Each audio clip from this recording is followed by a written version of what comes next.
to physics online session. So in last class we were in the discussion of thermodynamics. So in case of thermodynamics, already we come to know about that introductory part, about that introduction. Okay, about that introduction already we come to know about that definition of thermodynamics. Thermodynamics.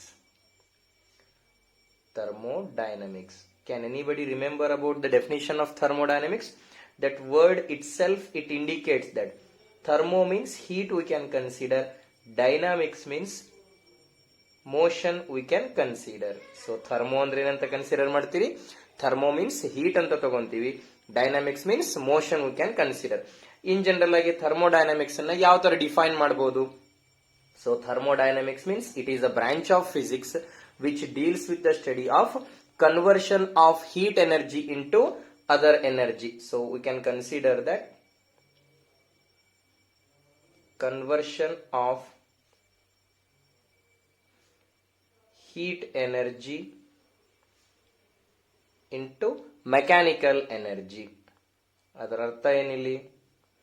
Heat ಎನರ್ಜಿನ ನಾನು mechanical ಎನರ್ಜಿನಾಗಿ ಏನ್ ಮಾಡ್ತೀನಿ? Convert ಮಾಡ್ತೀನಿ. ಅದಕ್ಕೆ ಏನಂತ consider ಮಾಡಬಹುದು? ನಾನು thermodynamics ಅಂತ consider ಮಾಡ್ತೀನಿ.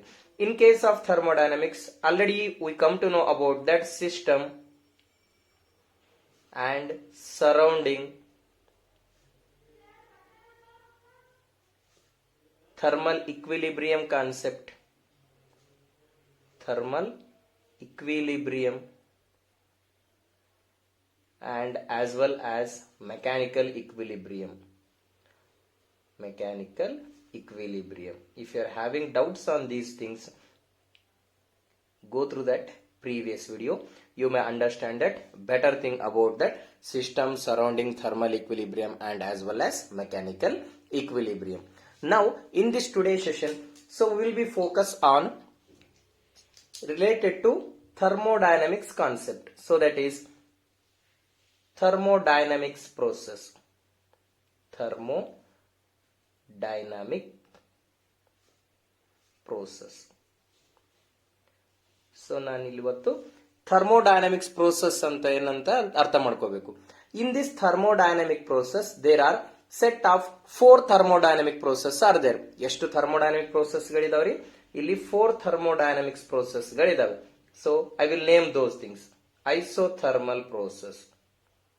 First one ಯಾವುದಿಲ್ಲಿ? Isothermal process can consider. ಮೊದಲನೇದು ಯಾವುದು? Isothermal process. Second one adiabatic process. Adiabatic process we can consider, and third one is isobaric process. And fourth one is isochoric process. Thermodynamics ನಲ್ಲಿ ಎಷ್ಟು process ಗಳಿದಾವೆ? In case of thermodynamics there are 4 process. What are those? Isothermal process, adiabatic process, isobaric process, and as well as isochoric process. In case of thermodynamic process, there are 4 thermodynamic process are there. What are those? So ಯಾವ್ಯಾವುದ್ರಿ ಅದು? Isothermal process, adiabatic process, isobaric process ಮತ್ತು isochoric process. Let me understand one by one what is isothermal. ಹೌದಾ? ಇಲ್ಲಿ iso ಅಂದ್ರೆ ಏನಿಲ್ಲಿ? Iso means same we can consider. Isothermal means in this process the temperature is remains constant. Isothermal process ನಲ್ಲಿ ಯಾವುದು constant ಇರುತ್ತೆ ಅಥವಾ ಯಾವುದು change ಆಗದೇ ಇರುವಂತಹ physical ಕ್ವಾಂಟಿಟಿಯಲ್ಲಿ in this isothermal process temperature is remains same. So in this process, let me write it here. In this process temperature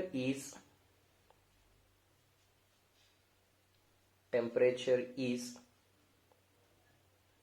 remains same. Isothermal process ನಲ್ಲಿ ಯಾವುದು same ಇರುತ್ತೆ?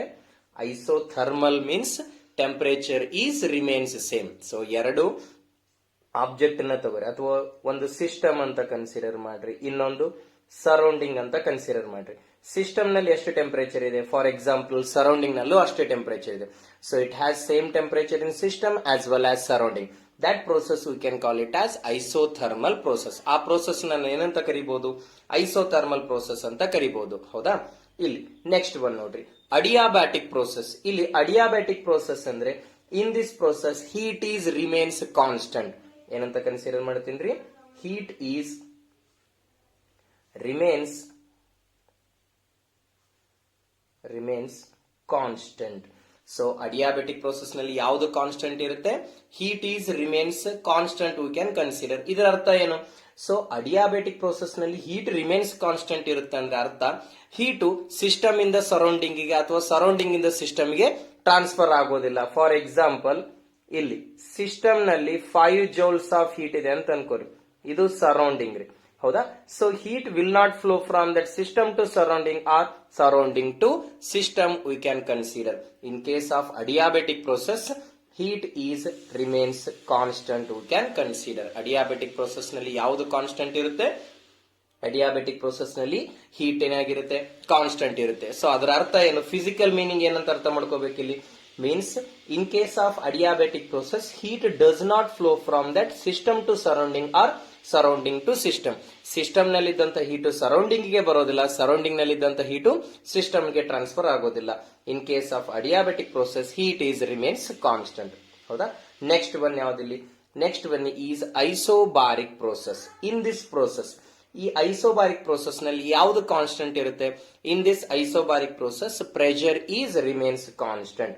ಏನಂತ ಕನ್ಸಿಡರ್ ಮಾಡ್ತೀನಿ, ಐಸೋಬಾರಿಕ್ ಪ್ರೋಸೆಸ್ ನಲ್ಲಿ in this process, wait a minute, in this process pressure is remains constant we can consider. In this process pressure is remains constant we can consider. Look at here, isobaric process ನಲ್ಲಿ ಯಾವ quantity constant ಆಗಿರುತ್ತೆ, pressure ಅನ್ನೋ quantity constant ಆಗಿರುತ್ತೆ. ಹೌದಾ. So ಅದೇ ತರ next one is isochoric process. In this process, look at here, in this process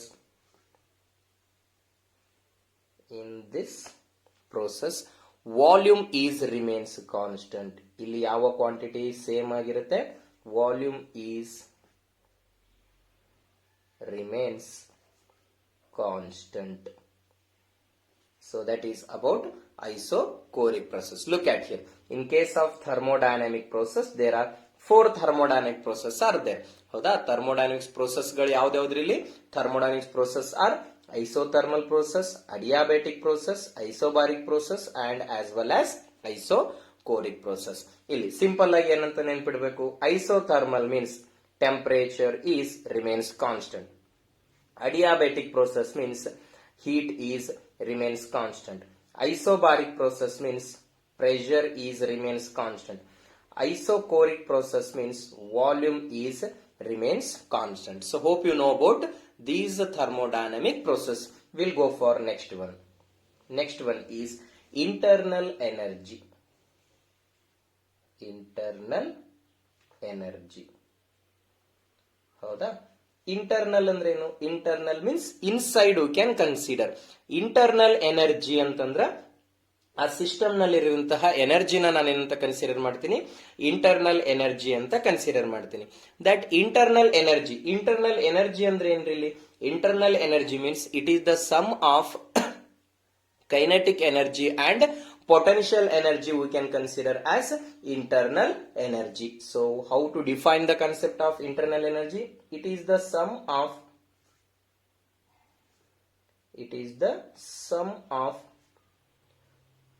total kinetic energy. Kinetic ಎನರ್ಜಿನ ಕನ್ನಡದಲ್ಲಿ ಏನಂತ ಕರಿತೀವಿ ನಾವು, ಚಲನ ಶಕ್ತಿ ಅಂತ ಕರಿತೀವಿ. It is the sum of total kinetic energy and potential energy.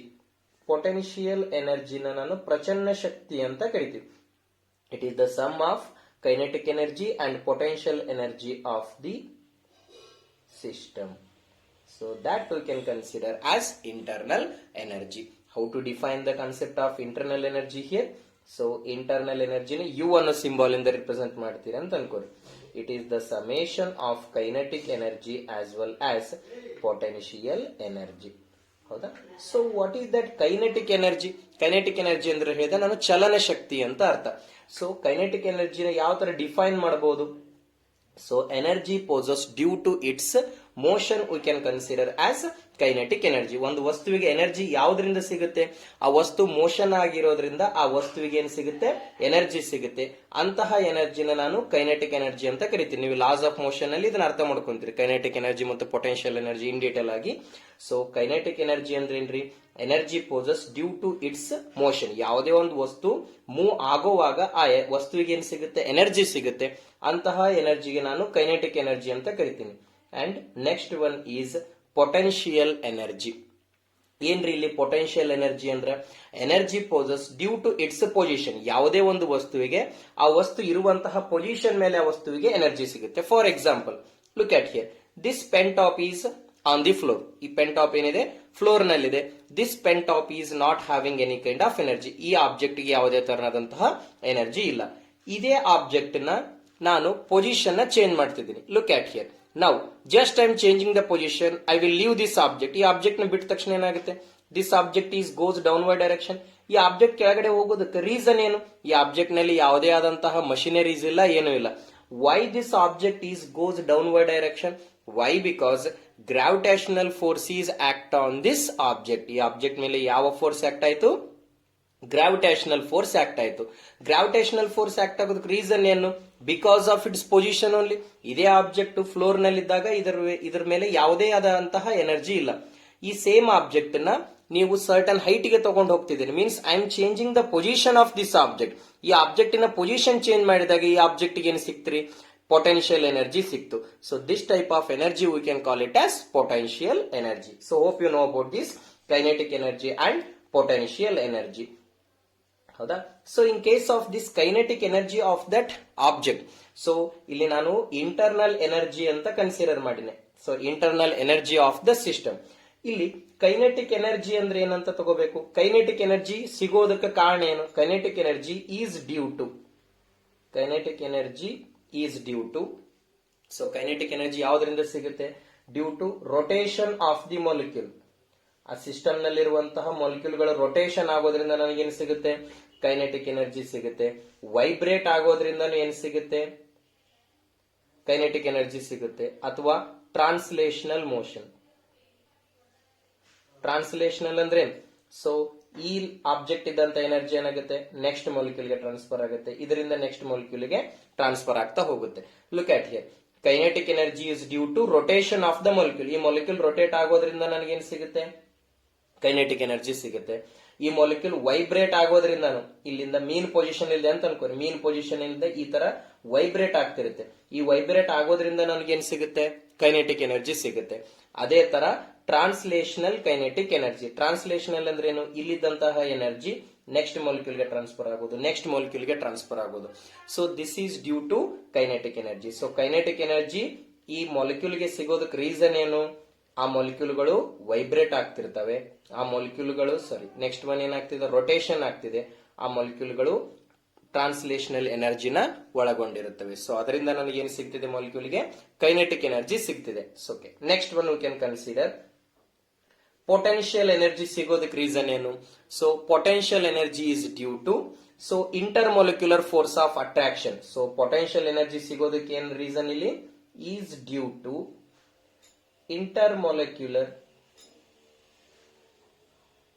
intermolecular force of attraction. Look at here, intermolecular force of attraction. What's the mean of this? ಇಲ್ಲಿ ಒಂದು ಮಾಲಿಕ್ಯೂಲ್ ಇದೆ ಅಂತ ಅನ್ಕೋರಿ, ಇಲ್ಲಿ ಒಂದು ಮಾಲಿಕ್ಯೂಲ್ ಇದೆ. Between these molecule bonding is present. ಹೌದಾ?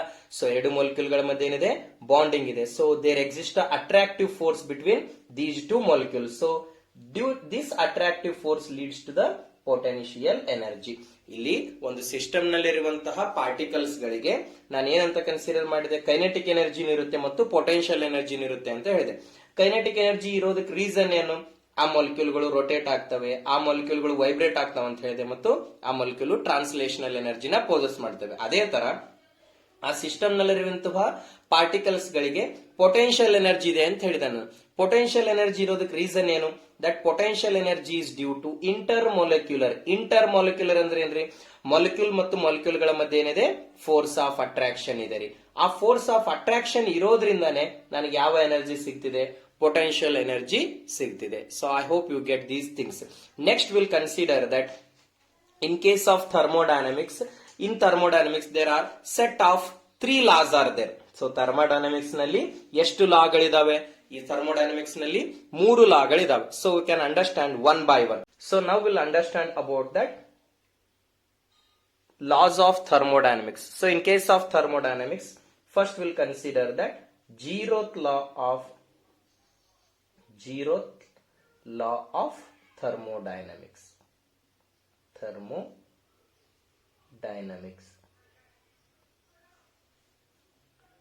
ಹೌದಾ? So why they name it as zeroth law here? ಇಲ್ಲಿ ಜೀರೋತ್ ಲಾ ಅಂತ ನೇಮ್ ಮಾಡೋದಕ್ಕೆ ಕಾರಣ ಏನು? Why? Because after the discovery of the first ಲಾನ ಹೇಳಿದ ಆದ್ಮೇಲೆ ನಾನು ಏನಂತ ತಗೊಂತೀನಿ? ಫಸ್ಟ್ ಲಾಕಿನ ಥರ್ಮೋಡೈನಮಿಕ್ಸ್ ಫಸ್ಟ್ ಲಾಕ್ಕಿಂತನೂ ಒಂದು ಬೇಸಿಕ್ ಲಾ ನ ಇಂಟ್ರೊಡ್ಯೂಸ್ ಮಾಡಿದರು. Look at here, after the first law of thermodynamics ಆದ್ಮೇಲೆ ಸೊ ಅದ ಫಸ್ಟ್ ಲಾ ಆಫ್ ಥರ್ಮೋಡೈನಮಿಕ್ಸ್ ಗಿಂತನೂ ಒಂದು ಬೇಸಿಕ್ ಲಾ ಇದೆ ಅಂತ ಗೊತ್ತಾಯ್ತು. ಆ ಬೇಸಿಕ್ ಲಾನ ಜೀರೋತ್ ಲಾ ಆಫ್ ಥರ್ಮೋಡೈನಮಿಕ್ಸ್ ಅಂತ ಕನ್ಸಿಡರ್ ಮಾಡಿದ್ರು. Why? Because already first law of thermodynamics ಅಂತ ನೇಮಿಂಗ್ ಮಾಡಿದ್ರು. ಫಸ್ಟ್ ಲಾಕಿನ ಫಸ್ಟ್ ಕಿನ ಮೊದಲು ಬರೋದು ಯಾವುದು? Zero. So that's what they name it as zeroth law of thermodynamics. In order to understand about zeroth law of thermodynamics, I will consider that 3 system here.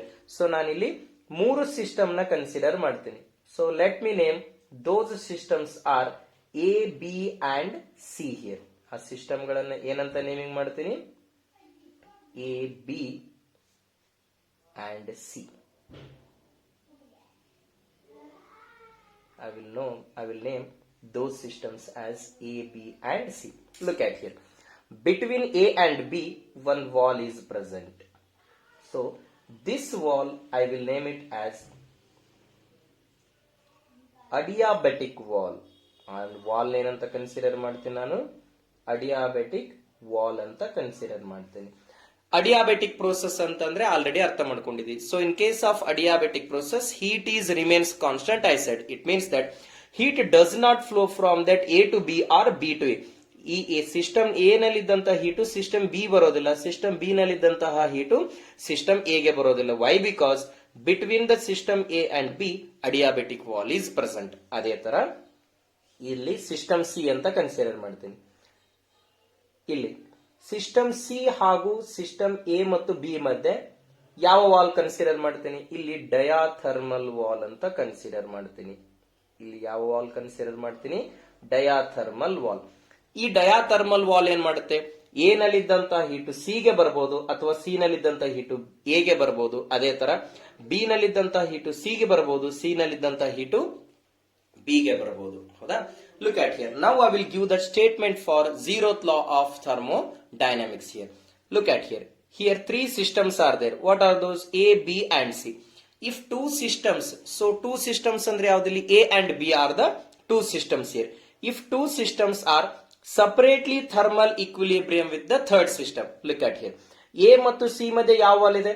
ಡಯಾಥರ್ಮಲ್ wall ಇದೆ. ಹಂಗಂದ್ರೆ A ನಲ್ಲಿದ್ದಂತ heat ಏನಾಗಬಹುದು? C ಗೆ ಹೋಗಬಹುದು, ಅಥವಾ C ನಲ್ಲಿದ್ದಂತ heat A ಗೆ ಬರ್ಬೋದು. ಅದೇ ತರ ಬಿ ನಲ್ಲಿದ್ದಂತ ಹೀಟು ಸಿ ಗೆ ಬರ್ಬೋದು, ಸಿ ನಲ್ಲಿದ್ದಂತ ಹೀಟು ಬಿ ಗೆ ಬರ್ಬೋದು. ಇಲ್ಲಿ ಎ ಮತ್ತು ಬಿ ಈ ಎರಡೂ ಸಿಸ್ಟಮ್ ಗಳೇನಾಗಿದ್ದಾವೆ? ಸಿಸ್ಟಮ್ ಸಿ ಜೊತೆ ಥರ್ಮಲ್ ಇಕ್ವಿಲಿಬ್ರಿಯಂ ನಲ್ಲಿ ಇದಾವೆ. ಥರ್ಮಲ್ ಇಕ್ವಿಲಿಬ್ರಿಯಂ ಅಂದ್ರೆ ಏನು? So already we come to know about that thermal equilibrium. So thermal equilibrium ಅಂದ್ರೆ ಏನು? If the system is said to be in thermal equilibrium, then we can consider that these systems having the same temperature. ಅದನ್ನ ನಾನು thermal equilibrium ಅಂತ consider ಮಾಡ್ತೀನಿ. ಇಲ್ಲಿ if 2 systems are, look at here, A and B, if 2 systems are separately thermal equilibrium with the third system. So I will write the statement here. If 2 systems, look at here, if 2 systems, what are those systems? A and B are separately thermal separately thermal equilibrium,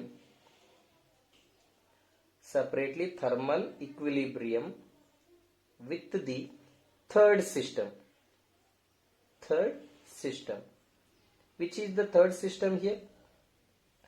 System C is the third system. Look at here. If two systems A and B are separately thermal equilibrium with the third system, then A and B are also thermal equilibrium with each other. So ಏನ್ರಿ ಇದು ಅರ್ಥ ನೋಡ್ರಿ, ಇಲ್ಲಿ system A ಇಂದ system C ಗೆ heat transfer ಆಗ್ತಿದೆ. ಅದೇ ತರ ಸಿಸ್ಟಮ್ ಬಿ ಇಂದ ಸಿಸ್ಟಮ್ ಸಿ ಗೆ ಹೀಟ್ ಟ್ರಾನ್ಸ್ಫರ್ ಆಗ್ತಿದೆ. ಎ ಇಂದ ಬಿ ಗೆ ಡೈರೆಕ್ಟ್ ಆಗಿ ಹೀಟ್ ಟ್ರಾನ್ಸ್ಫರ್ ಆಗ್ತಿಲ್ಲ. Why? Because between A and B adiabatic wall is there. If two system A and B are separately thermal equilibrium with the third system, A ನು C ಜೊತೆ equilibrium ಆಗ್ತಿದೆ, B ನು C ಜೊತೆ equilibrium ಆಗ್ತಿದೆ ಅಂದ್ಮೇಲೆ, then A and B are also thermal equilibrium with each other. A ಮತ್ತು B ನು ಏನಾಗ್ತಿದೆ? thermal equilibrium ಆಗ್ತಿದೆ. ಹೇಗೆ A ಮತ್ತು B thermal equilibrium ಆಗುತ್ತೆ ಅಂದ್ರೆ, look at here. A ಇಂದ B ಗೆ ಹೀಟ್ ಡೈರೆಕ್ಟ್ ಆಗಿ ಟ್ರಾನ್ಸ್ಫರ್ ಆಗೋದಿಲ್ಲ. ಬಟ್ ಏನಾಗುತ್ತೆ? ಎ ನಲ್ಲಿದ್ದಂತಹ ಹೀಟು ಸಿ ಗೆ ಹೋಗುತ್ತೆ, ಸಿ ನಲ್ಲಿದ್ದಂತಹ ಹೀಟ್ ಏನಾಗುತ್ತೆ? ಬಿ ಗೆ ಬರುತ್ತೆ. Look at here, in order to attains that thermal equilibrium with that system A and B, system A ಮತ್ತು ಸಿಸ್ಟಮ್ ಇ ಬಿ ಮಧ್ಯೆ ಥರ್ಮಲ್ ಇಕ್ವಿಲಿಬ್ರಿಯಂ ಆಗಬೇಕಂದ್ರೆ through that system C it will get equilibrium. ಇಲ್ಲಿ A ನಲ್ಲಿದ್ದಂತ heat B ಗೆ direct ಆಗಿ transfer ಆಗೋದಿಲ್ಲ, A ನಲ್ಲಿದ್ದಂತ ಹೀಟು ಸಿ ಗೆ ಟ್ರಾನ್ಸ್ಫರ್ ಆಗುತ್ತೆ, ಸಿ ನಲ್ಲಿದ್ದಂತ ಹೀಟು ಬಿ ಗೆ ಟ್ರಾನ್ಸ್ಫರ್ ಆಗುತ್ತೆ, ಅಥವಾ ಬಿ ನಲ್ಲಿದ್ದಂತ ಹೀಟು ಸಿ ಗೆ ಬರುತ್ತೆ, ಸಿ ನಲ್ಲಿದ್ದಂತ ಹೀಟು ಎ ಗೆ ಬರುತ್ತೆ ಅಂತ ಅರ್ಥ. ವೇಟ್ ಅ ಮಿನಿಟ್ ನೋಡ್ರಿ, ಈ ಎ ನಲ್ಲಿದ್ದಂತ ಹೀಟು ಬಿ ಗೆ ಬರ್ಬೇಕಾದ್ರೆ ಏನಾಗುತ್ತೆ? ಸಿ ದ ಮುಖಾಂತರ ಬಿ ಗೆ ಬರುತ್ತೆ, ಅಥವಾ ಬಿ ನಲ್ಲಿದ್ದಂತಹ ಹೀಟು ಎ ಗೆ ಬರಬೇಕಾದ್ರೆ ಸಿ ದ ಮುಖಾಂತರ ಏನಾಗುತ್ತೆ? ಎ ಗೆ ಬರುತ್ತೆ. ಇದರ ಅರ್ಥ ಏನು? zeroth law of thermodynamics means if two systems are separately thermal equilibrium with the third system. So what are those two systems A and B? ಏನು ಏನಿದೆ? ಸಿ ಜೊತೆ ಇಕ್ವಿಲಿಬ್ರಿಯಂ ಇದೆ. ಅದರ ಅರ್ಥ ಏನಿದ್ದಂತ ಹೀಟು ಸಿ ಗೆ ಬರುತ್ತೆ, ಅಥವಾ ಬಿ ನಲ್ಲಿದ್ದಂತ ಹೀಟು ಸಿ ಗೆ ಬರುತ್ತೆ. If two systems are thermally equilibrium with the third system, then A and B are also thermal equilibrium with each other. ಹಂಗಂದ್ರೆ ಏನಿದ್ದಂತ ಹೀಟು ಬಿ ಗೆ ಟ್ರಾನ್ಸ್ಫರ್ ಆಗುತ್ತೆ, ಬಟ್ ಡೈರೆಕ್ಟ್ ಆಗಿ ಟ್ರಾನ್ಸ್ಫರ್ ಆಗೋದಿಲ್ಲ. ಎ ಇಂದ C ಗೆ ಬರುತ್ತೆ, ಸಿ ಇಂದ ಬಿ ಗೆ ಟ್ರಾನ್ಸ್ಫರ್ ಆಗುತ್ತೆ. ಸೊ ಒಂದು ಜನರಲ್ ಎಕ್ಸಾಂಪಲ್ ಇಂದ ಕನ್ವೆ ಮಾಡೋಣ. For example, there are 3 persons, 3 ಜನ ಇದಾರೆ ಅಂತ ಅನ್ಕೋರಿ. ಒಬ್ಬನ ಹೆಸರು ಎ, ಇನ್ನೊಬ್ಬನ ಹೆಸರು ಬಿ, ಮತ್ತೊಬ್ಬನ ಹೆಸರು ಸಿ. ಇಲ್ಲಿ ನೋಡ್ರಿ, ಸಿ ಅನ್ನೋನು ಎಗೂ ಪರಿಚಯ ಇದ್ದಾನೆ ಮತ್ತು ಬಿಗೂ ಪರಿಚಯ ಇದ್ದಾನೆ. Look at here that system C ಅಥವಾ ಪರ್ಸನ್ ನೇಮ್ ಏನಿದೆ? ಸಿ ಅಂತ ಇದೆ. ಈ ಪರ್ಸನ್ ಎಗೂ ಪರಿಚಯ ಇದ್ದಾನೆ ಮತ್ತೆ ಈ ಪರ್ಸನ್ ಬಿಗೂ ಪರಿಚಯ ಇದ್ದಾನೆ. ಬಟ್ ಎ ಮತ್ತು ಬಿ ಡೈರೆಕ್ಟ್ ಆಗಿ ಪರಿಚಯ ಇಲ್ಲ. ಲುಕ್ ಅಟ್ ಹಿಯರ್, ಎ ಅನ್ನೋನು ಮತ್ತು ಬಿ ಅನ್ನೋನಿಗೆ ಇಬ್ಬರಿಗೂ ಪರಿಚಿತ ಇಲ್ಲ. ಬಟ್ ಎ ಅನ್ನೋನು ಯಾವನಿಗೆ ಪರಿಚಯ ಇದ್ದಾನೆ? ಸಿ ಅನ್ನೋನಿಗೆ ಪರಿಚಯ ಇದ್ದಾನೆ. ಬಿ ಅನ್ನೋನು ಏನಿದ್ದಾನೆ? ಸಿ ಗೆ ಪರಿಚಯ ಇದ್ದಾನೆ. ಸೊ ಅದಾದ ಮೇಲೆ ಏನಾಗುತ್ತೆ? ಲುಕ್ ಅಟ್ ಹಿಯರ್, ಈ ಸಿ ಅನ್ನೋನಿಂದ ಏನ್ ಪರಿಚಯ ಆಗ್ತಾನೆ? ಸಿ ಅನ್ನೋನಿಂದ ಏನು ಏನಾಗ್ತಾನೆ? ಬಿ ಗೆ ಫ್ರೆಂಡ್ ಆಗ್ತಾನೆ. ಲುಕ್ ಅಟ್ ಹಿಯರ್, ಮೊದಲು 3 ಜನ ಇರ್ತಾರೆ. ಸಿ ಅನ್ನೋನ್ ಏನಿದ್ದಾನೆ? ಎಗೂ ಫ್ರೆಂಡ್ ಇದ್ದಾನೆ ಮತ್ತು ಬಿಗೂ ಫ್ರೆಂಡ್ ಇದ್ದಾನೆ. ಬಟ್ ಎ ಮತ್ತು ಬಿ ಇಬ್ರು ಪರಿಚಯ ಇಲ್ಲ. ಸೊ ಇವಾಗ ಏನ್ ಮಾಡ್ತಾನೆ? ಸಿ ಅನ್ನೋನು ಎಗೂ ಪರಿಚಯ ಇರ್ತಾನೆ ಮತ್ತು ಬಿಗೂ ಪರಿಚಯ ಇರ್ತಾನೆ ಅಂದ್ಮೇಲೆ ಸಿ ಅನ್ನೋನು ಎ ಮತ್ತು ಬಿಗೆ ಏನ್ ಮಾಡ್ತಾನೆ? ಫ್ರೆಂಡ್ಶಿಪ್ ನ ಕ್ರಿಯೇಟ್ ಮಾಡಿಸ್ತಾನೆ. ಅದೇ ತರ ಇಲ್ಲಿ ಎ ನಲ್ಲಿದ್ದಂತ ಹೀಟು ಸಿ ಗೆ ಬರುತ್ತಿದೆ, ಸಿ ನಲ್ಲಿದ್ದಂತ ಹೀಟು ಬಿ ಗೆ ಬರ್ತಿದೆ. ಎ ನಲ್ಲಿದ್ದಂತ ಹೀಟು ಬಿ ಗೆ ಬರ್ತಿಲ್ಲ, ಬಿ ನಲ್ಲಿದ್ದಂತ ಹೀಟು ಎ ಗೆ ಬರ್ತಿಲ್ಲ ಅಂದ್ಮೇಲೆ ಇವಾಗ ಎ ನಲ್ಲಿದ್ದಂತಹ ಹೀಟ್ ಏನಾಗುತ್ತೆ? ಸಿ ಗೆ ಟ್ರಾನ್ಸ್ಫರ್ ಆಗುತ್ತೆ, ಸಿ ಇಂದ ಮತ್ತೆ ಏನಾಗುತ್ತೆ? ಬಿ ಗೆ ಬರುತ್ತೆ. So it is just like a mutual friend. ಇಲ್ಲಿ ಸಿ ಅನ್ನೋನೇನು? Mutual friend. ಈ ಸಿ ಅನ್ನೋನು ಎಗೂ ಗೊತ್ತಿದೆ ಮತ್ತು ಬಿಗೂ ಪರಿಚಯ ಇದ್ದಾನೆ. ಹಂಗಂದ್ಮೇಲೆ ಸೊ ಇಲ್ಲೇನಾಗುತ್ತೆ? ಎ ಇಂದ ಸಿ ಗೆ ಪರಿಚಯ ಅದ, ಬಿ ಇಂದನೂ ಸಿ ಗೆ ಪರಿಚಯ ಅದ ಅಂದ್ಮೇಲೆ ಎ ಮತ್ತು ಬಿ ಇವರಿಬ್ರು ಏನಾದ್ರೂ ಇಲ್ಲಿ ಫ್ರೆಂಡ್ಸ್ ಆದ್ರು.